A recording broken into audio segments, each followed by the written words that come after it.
Adaptive cruise control with speed limit assist.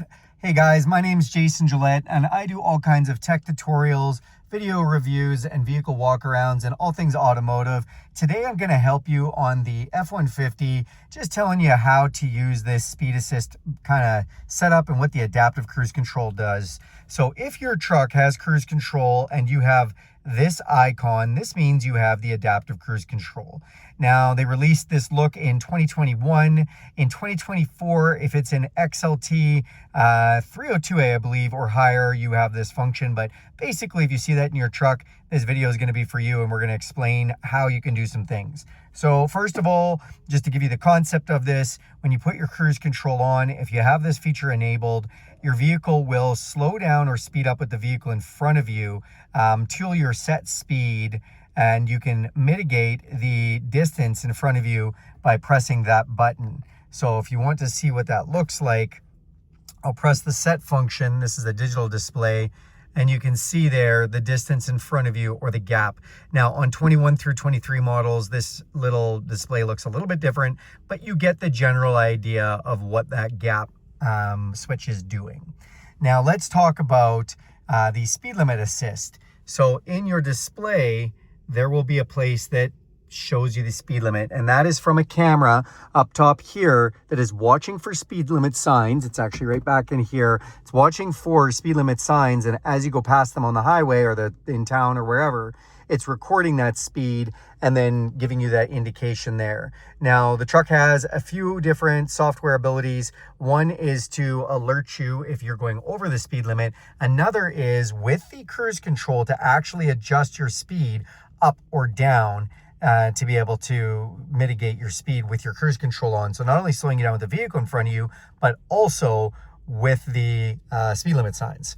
Now, where we go to make some of these adjustments. Okay, so this is the SYNC4 screen. You're pretty familiar, I'm sure, with these. Down below, you see this features tab. That's where we're gonna go. And then it's driver assistance. So super easy to get to. Second one down on the list is cruise control. We press cruise control and you can see we can either select normal cruise control. So that's old school cruise control, no adaptive, no nothing. Then we have adaptive cruise control. Then we can actually select lane centering. So this also goes with the cruise control, and it's for semi-autonomous driving system. So it uses the cameras and the lines on the road to keep you dead centered in the road. It'll even slow you down on corners sometimes, or steer your steering wheel for you around corners to keep you between those lines. It's not a perfect system, but it works pretty well. If you hit this little I button, it'll give you an idea and tell you, it's going to steer the truck, keep you between the lines. So the next thing is speed limit predictive assist. So this is the one we turn on or off that's going to raise or lower your speed limit with your cruise control on, so that if you go past the speed limit sign, it'll do that. Now, what if it's no speed limit sign? It hasn't seen one for a long time. Oftentimes it will default to what the maps it had uploaded in its system were for that road. So sometimes you might find it going slower or faster than what you think the posted speed limit is in the area. And that's because it's going off of maybe a map that's a year old or something. A lot of times speed limits get updated all the time. And until the truck actually sees that sign, it won't adjust. It doesn't make a mistake very often, but you might notice that's something that could happen. So once I have this turned on, now automatically, as soon as I turn my cruise control on, sees a speed limit sign, it's going to change my speed with my cruise control on. The next thing is tolerance. So when we press this, we can actually set the speed limit to go below or above what the posted speed limit is when it sees that sign. I'm a little bit of a speeder, guys, so I almost always set mine to a little bit over. So maybe I'll go 10 kilometers over because I live in the Great White North, where we have huge wide open highways, and I don't mind doing 10 over. And the cops don't seem to mind me doing 10 over. So I set it for there. And then when it sees a speed limit sign to 110 kilometers an hour, yes, guys, I'm talking about metric. If this is in the States, I don't know what you'd say 60 miles an hour or something. It can adjust you for what you have the tolerance set over.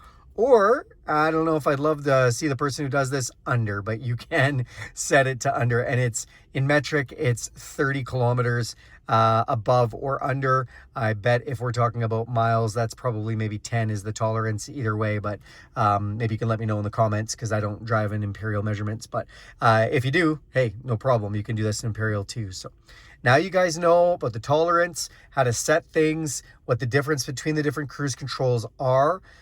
Thanks a lot for watching this video. Do me a huge favor, click subscribe to this video, subscribe to this channel. And if you want to see more content like this, hit that bell notification, notified every time I make a new video.